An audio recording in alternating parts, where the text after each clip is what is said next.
امن یجیب المضطر اذا دعاہ ویکشف السوء، یہ 20ویں پارے کے پہلے صفحے پہ ہے، یہ یاد رکھیے گا۔ پہلے ہی صفحے پر جس کو قرآن پڑھنا آتا ہے اس کو بٹھائیں، اس سے پوچھیں وہ آیت کدھر ہے۔ شروع کے اندر ہی ہے، 4-5 سطروں کے بعد، امن یجیب المضطر اذا دعاہ ویکشف السوء۔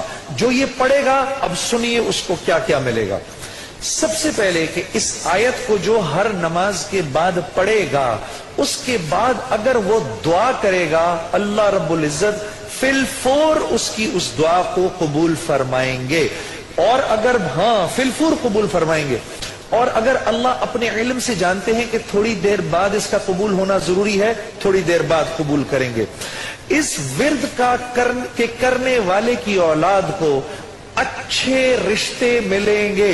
جو اس ورد کا اہتمام کرے گا ہر نماز کے بعد ایک دفعہ، اس کو یا اس کی اولاد کو اللہ اچھے رشتے دے گا۔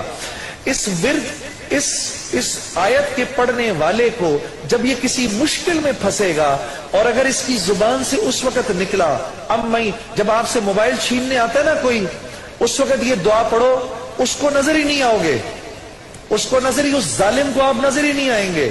یہ میں آپ کو بتا رہا ہوں، میری گردن پکڑ لینا، اگر کسی کو دیکھو کہ موبائل چھیننے آ رہا ہے، یہ دعا پڑھو، امن یجیب المضطر اذا دعاہ ویکشف السوء۔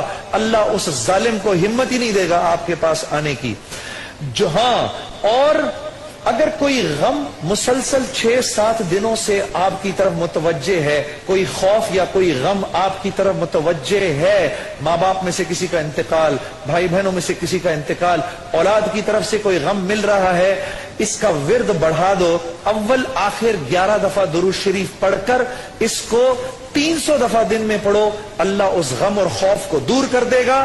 یہ ورد پڑھنے والا اللہ کبھی اس کو نامراد نہیں کرے گا۔ یہ جو دعا مانگے گا، امن یجیب المضطر اذا دعاہ ویکشف السوء، اللہ اس کی دعا پوری کرے گا۔ اور آخر والی بات تو سب سے اچھی ہے کہ وہ اللہ، وہ ہم سے محبت کرنے والا اللہ، جو اس کا ورد دن میں 300 دفعہ کرے گا، اللہ اس کے دل کو اپنی محبت سے منور کر دے گا۔ امن یجیب المضطر، پڑھیں گے نا انشاءاللہ، امن یجیب المضطر اذا دعاہ ویکشف السوء۔